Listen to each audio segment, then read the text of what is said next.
Okay, hello everyone. Today I'm going to explain everything about simple present. Voy a tratar de explicar todo lo relacionado con el presente simple en un solo video. So you can review. If you have questions, please take note. Si tienen dudas, si surgen dudas y preguntas a lo largo de este video, por favor las anoten y me lo hacen saber durante clase o a través de los refuerzos. Ok, simple present. ¿Para qué utilizamos el presente simple? ¿Para qué nos sirve el presente simple? When do we use it? So, remember that we use simple present. Nosotros utilizamos presente simple principalmente para hablar de hábitos, rutinas, cosas que hacemos frecuentemente o acciones que repetimos con cierta frecuencia. También lo utilizamos para hablar de hechos en general y verdades absolutas o generales y también de algunos hechos que suceden en el presente. ¿Ok?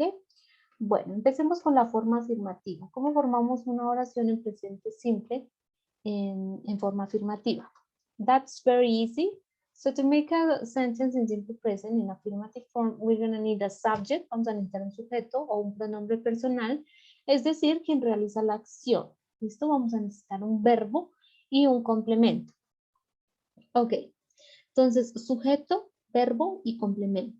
Fijémonos entonces en la parte, en la segunda columna de los verbos, en la cual yo tengo una serie de verbos para los pronombres personales. Como podemos observar en estas tres filas, para los verbos estamos agregando algo adicional que es una S o una ES. Bueno, entonces aquí en el presente simple, en forma afirmativa, hay que tener en cuenta de quién estamos hablando. Si nosotros vamos a hacer una oración sobre una tercera persona del singular, es decir, sobre she, he or it, sobre ella, él o un objeto singular, vamos a agregar una S a los verbos para formar nuestra oración afirmativa en presente simple. Solo terceras personas del singular. She, no únicamente vamos a tener en cuenta los pronombres personales, sino las terceras personas también las podemos identificar con nombres de personas. María sería el equivalente a she. La profesora, el equivalente a she. He igualmente, entonces María, Mario, perdón, Juan, el doctor, etc. Esa es una tercera persona también, por lo que sería equivalente a he. También si estamos hablando de una sola cosa, un solo objeto, un solo lugar, siempre y cuando esté en singular. Vamos a aplicar esta regla. Entonces, yo bailo joropo, you play soccer in the park, tú juegas fútbol en el parque, ella nada en la piscina, él lee un libro en la biblioteca, etc. So, that's very easy. La estructura muy sencilla, simplemente tenemos que tener en cuenta las terceras personas. Bueno, ¿cómo agregamos la S o la ES a los verbos para las terceras personas? Tenemos que tener en cuenta dos excepciones. La regla general es agregar S, como hicimos con swims, el verbo swim, simplemente estamos agregando S. El verbo read, nos queda reads. El verbo go, sí quedaría goes. Bueno, vamos a ver entonces cómo agregar esa S o esa ES. Tenemos dos excepciones. La primera dice, si el verbo termina en O, CH, SH, S, X o C, vamos a agregar ES si estamos haciendo una oración en presente simple afirmativo para una tercera persona. Por ejemplo, entonces el verbo go termina en O, quiere decir que hace parte de mi excepción, por lo tanto voy a agregar ES para terceras personas. Lo mismo pasa con esta serie de ejemplos. La segunda excepción consiste en que si encontramos un verbo que termine en Y y antes de la Y tenga una consonante, es decir, consonante Y o Y, vamos a hacer el siguiente cambio. Vamos a quitar esa Y, esa Y, y vamos a cambiarla por una I latina y agregamos ES. Es decir, estamos haciendo un cambio por IES, IES. Entonces, si vamos a hacer una oración en tercera persona, utilizando uno de estos verbos, vamos a tener que hacer ese cambio. Study termina en Y antes de la Y tiene una consonante que es la D. Si vamos a hablar de una tercera persona, quedaría studies. ¿Listo? Solo para las terceras personas. Bueno, eso sería lo que tenemos que tener en cuenta para las oraciones afirmativas. Bueno, a las oraciones afirmativas vamos a agregarle algo adicional que son los adverbios de frecuencia. ¿Listo? ¿Para qué nos sirven los adverbios de frecuencia? Estos adverbios de frecuencia que yo tengo en este diagrama, los vamos a utilizar para decir con qué frecuencia realizamos una acción. Ya dijimos que el presente simple me sirve para decir, para hablar de cosas, acciones repetitivas, de hábitos, de rutinas. Entonces, al agregar un adverbio de frecuencia, estamos diciendo con qué frecuencia realizamos esa acción. How often do you, con qué frecuencia tú juegas fútbol, con qué frecuencia miras televisión, con qué frecuencia lees un libro, etc. ¿Ok? So, seguimos trabajando con oraciones en presente simple. Yo tengo los adverbios organizados del que tiene más frecuencia al que no tiene nada de frecuencia. Si yo elijo hacer una oración con always, quiere decir que siempre realizo esa acción. Y por el otro extremo tenemos a never, que nunca realizo esa acción, 0%. Bueno, entonces vamos a observar en dónde están ubicados los adverbios de frecuencia dentro de una oración en presente simple afirmativo. En este caso tengo I always wake up at 6 o'clock. Siempre me levanto a las 6 de la mañana. Es una oración en presente simple. Si yo quito el adverbio de frecuencia, en este caso always, voy a tener una oración en presente simple. Sujeto, verbo y complemento. Como estoy agregando el adverbio de frecuencia, en este caso no me altera la estructura de la oración afirmativa, pero estamos agregando un adverbio de frecuencia antes del verbo principal. En este caso tenemos el verbo wake up, come, swim, spend, play, eat, go, listen and listen. Si se fijan en los ejemplos, los adverbios de frecuencia, always, usually, normally, often, sometimes, occasionally, seldom, rarely, never, están ubicados antes del verbo principal, para decir con qué frecuencia yo realizo una acción. Tienen que ir necesariamente antes del verbo principal. I sometimes play tennis on the weekend. Algunas veces juego tenis los fines de semana. Entonces estoy siendo muy precisa a decir con qué frecuencia yo realizo la acción. Adicionalmente estoy agregando una expresión de tiempo presente. On the week, los fines de semana. Una expresión de tiempo porque es una acción que se repite. Estoy siendo muy precisa en con qué frecuencia se realiza la acción y cuál. ¿Ok? Bueno, entonces los adverbios van antes del verbo principal. Si de casualidad vamos a hacer una oración en presente simple con el verbo to be lo vimos por separado, y queremos decir con qué frecuencia realizamos la acción de ser o estar, aquí hay un pequeño cambio. El adverbio de frecuencia va a ir después del verbo to be, no antes del verbo to be como el resto de los verbos. I am always at home on Fridays. Siempre estoy en la casa los viernes. Entonces, en este caso, como la oración está con el verbo to be y el verbo to be es el verbo principal de la oración, vamos a poner el adverbio de frecuencia después de, no como el resto, que va antes del verbo principal. Bueno, entonces hasta este momento estamos incorporando adverbios de frecuencia a las oraciones en presente simple. Vamos a incorporar también unas expresiones de tiempo presente, como por ejemplo, si quiero ser preciso con la hora o cuando realizo esa acción como on the weekend.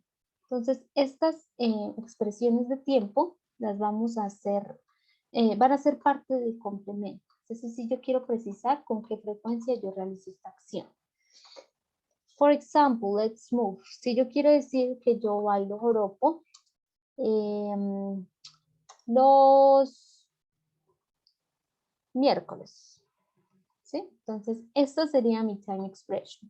Esa sería mi expresión de tiempo y la puedo utilizar en el complemento, como parte del complemento, es decir, al final de la oración. Por acá tengo algunas time expressions, every day, every month, every year, once a day, una vez al día, una vez a la semana, 2 veces al día, 3 veces en el día, en la mañana, en la noche, always, bueno, los always usually son adverbios de frecuencia, on Monday, on Thursday, on July, on August, etc. Entonces, esos también los vamos a incorporar a nuestras oraciones afirmativas, ¿ok? Bueno, so far, hasta aquí, hasta este momento, son oraciones afirmativas. Yo estoy afirmando algo. Now, I'm going to move into the negative form. Voy a continuar con la forma negativa de presente simple. ¿Cómo formamos las oraciones negativas en presente simple?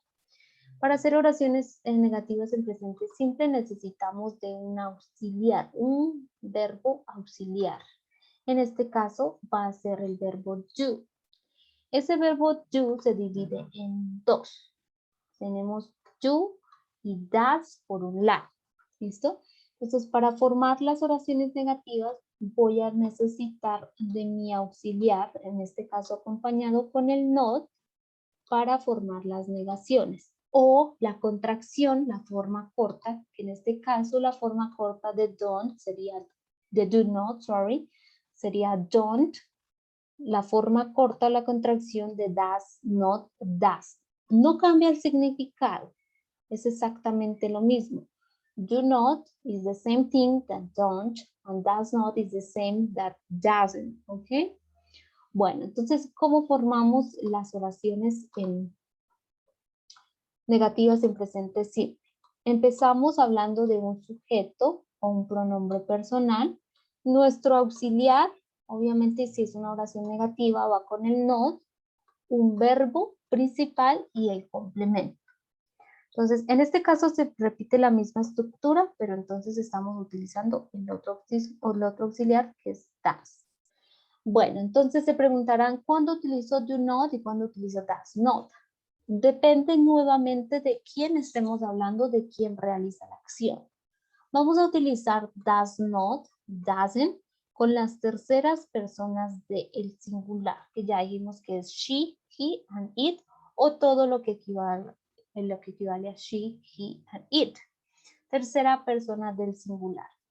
Es decir, que el resto de sujetos o pronombres personales van a ir con do not. ¿Listo? Solo terceras personas del singular van a ir con does not.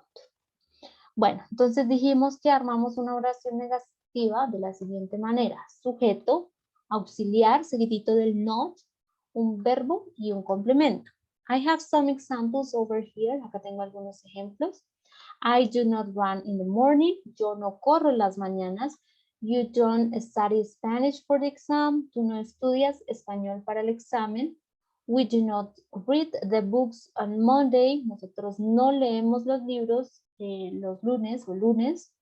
They don't sleep in their beds on weekend. Ellos no duermen en sus camas los fines de semana. So, as you can see here, como pueden ver ustedes aquí, como los verbos que estoy utilizando en este caso, run, study, read, sleep, and again study, no, los verbos están en su forma infinitiva o forma normalita, no le estamos agregando nada, no le estamos quitando nada tampoco.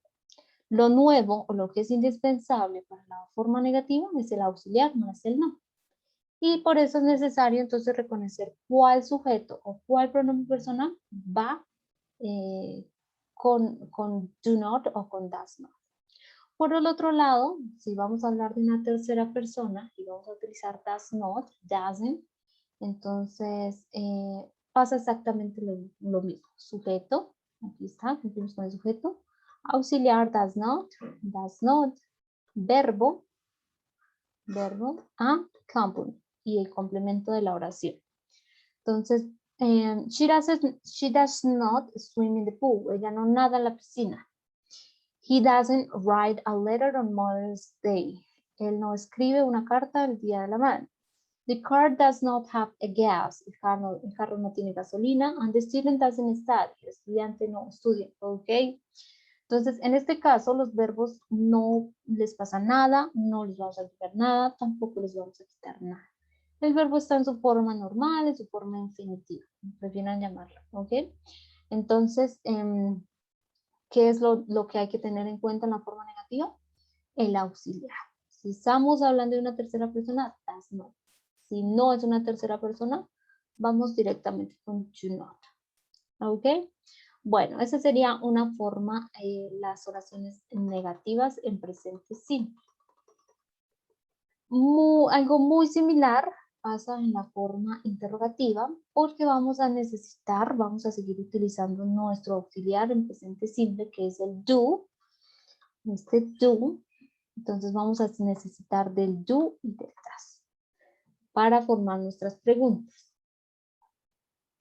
Entonces, para formar una pregunta en presente simple, esta se llama una yes no questions, unas preguntas de sí y de no, vamos a cambiar el orden. Entonces, normalmente la oración afirmativa y la negativa, primero va el sujeto o el pronombre personal, quien realiza la acción. En este caso, primero vamos a necesitar el auxiliar, seguido del sujeto, pronombre personal, el verbo, un complemento si hay, y nuestro question mark para formar la oración, la pregunta personal. Entonces, si yo voy a hacer una pregunta sobre Joan, que es una tercera persona del singular, porque es lo mismo que he, voy a utilizar das, que fue lo que mencionamos anteriormente en la forma negativa. Entonces, los auxiliares en la pregunta funcionan igual. Das para terceras personas de singular y tú para el resto de sujetos o pronombres personales. En este caso voy a hacer una pregunta sobre Joan, que es tercera persona, es decir, voy a utilizar mi auxiliar das. Seguimos con el sujeto, que en este caso es Joan. Seguimos con mi verbo, en este caso es listen. Y mi complemento, que es to rock music, y mi question mark. Does Joan likes to rock music? Joan le gusta la música rock. Así es como formamos una pregunta en presente simple. Este tipo de preguntas que empiezan así directamente con do o con das, que es el auxiliar, les llamamos yes no questions, porque no estoy pidiendo información adicional. For example, do the chairs move by themselves? Estoy hablando de las sillas, que es plural, por lo tanto no es tercera persona del singular. La pregunta va a ir formulada con do. Do the chairs move by themselves? ¿Las sillas se mueven por sí mismas o solas? Entonces no estoy preguntando información adicional, tal vez quiero confirmar si las sillas se mueven solas o no. Es lo único que pediría. ¿Ok? Entonces de esta forma hacemos las preguntas en presente simple. Auxiliar, sujeto, verbo, complemento y signo de interrogación. Ahora, fijémonos entonces en estos ejemplos, ¿qué les pasa, si les pasa algo o no a los verbos?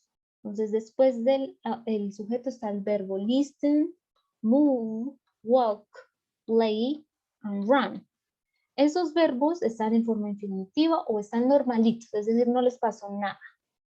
Lo único que hay que tener en cuenta entonces es el auxiliar según el sujeto o el pronombre personal de quien estemos hablando. ¿Listo? Al verbo de nuevo no le pasa nada. Ni en la negativa, ni en las oraciones negativas, ni en las preguntas al verbo no le vamos a hacer nada, no le cambiamos nada, no le agregamos nada, no le quitamos absolutamente nada. ¿Ok?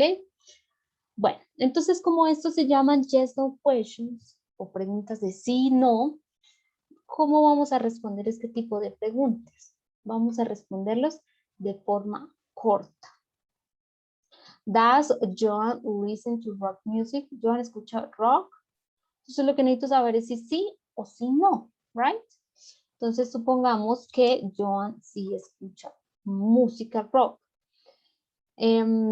Acá tengo la forma de cómo hacer las respuestas cortas. Entonces, primero que todo ubico mi respuesta. Yo quiero que mi respuesta sea afirmativa o negativa. ¿Listo? Vamos a necesitar los pronombres personales. Y vamos a necesitar de nuevo nuestros auxiliares do and does, don't and doesn't, dependiendo si queremos que nuestra respuesta sea afirmativa o negativa. ¿Listo? Entonces, sujeto, yes or no, pronombre personal, do and does, que sería la forma afirmativa del auxiliar. Como mi respuesta es afirmativa, pues tiene que tener coherencia con el auxiliar que también está afirmativo. Si por un lado yo voy a decir que no, Joan doesn't listen rock music. Él no escucha música rock. Entonces, no, he doesn't. Entonces, estoy negando al inicio con mi no y estoy negando también con el auxiliar, porque el auxiliar está en forma negativa, ¿cierto? Doesn't, no does not. Okay, let's see some examples over here. Si yo digo, does Martina shop in the market? Martina compra en el supermercado. Supongamos que la respuesta es afirmativa. Lo que yo necesito hacer es una respuesta corta. Yes. ¿De quién estoy hablando? ¿De quién estoy respondiendo? En este caso es sobre Martina. Martina es un nombre femenino, quiere decir que es el equivalente, o el equivalente en pronombre personal sería she. En la respuesta corta es, podemos hacer este cambio. Entonces ya no vamos a hablar de Martina, bueno, seguimos hablando de Martina, pero lo reemplazamos entonces por su pronombre personal que es she. Yes, she. Auxiliar para she en forma afirmativa sería does. Yes, she does. ¿Ok? Bueno, acá yo tengo, esta sería la forma corta. Esta sería como una forma larga de responder la misma pregunta. Sin embargo, no estoy dando información adicional, a pesar de que es una respuesta larga. Yes, she, me refiero a Martina, shops, estoy dando una oración afirmativa, es decir, que aplico la regla de la S y S, etc. She shops in the market. Estoy tomando lo mismo de la pregunta para dar mi respuesta de forma afirmativa. Right? Es una opción. Pero entonces, fijémonos que cada vez que miremos que la pregunta empieza con you o con das, podemos responder de forma corta. Lo que tenía explicando acá anteriormente, de forma corta. ¿Ok? Now, the next one. Let's see the next example. Vamos a ver el siguiente ejemplo. Do the teachers dance in the school? En este caso, el sujeto de mi oración es the teachers, los profesores, plural. Y supongamos que mi respuesta va a ser afirmativa porque los profes dance in the school. Let's imagine. Yes. De quien estoy hablando en este caso es the teachers, que lo puedo reemplazar por el pronombre personal they. Auxiliar afirmativo, en forma afirmativa para they es do. Entonces, yes, they do. O si por el contrario yo quiero negar y mi respuesta corta va a ser negativa, entonces quedaría no, coma, they don't. Este they reemplaza the teacher. Esto no estamos mencionando no de teacher, sino lo reemplazamos por they. Y como es negativa mi respuesta, pues el auxiliar también tiene que estar acompañado en forma negativa. Good. Okay, that's it for now. Eso es todo por ahora. If you have questions, please let me know and I will see you in class or maybe some extra class time, okay? Bye bye everyone.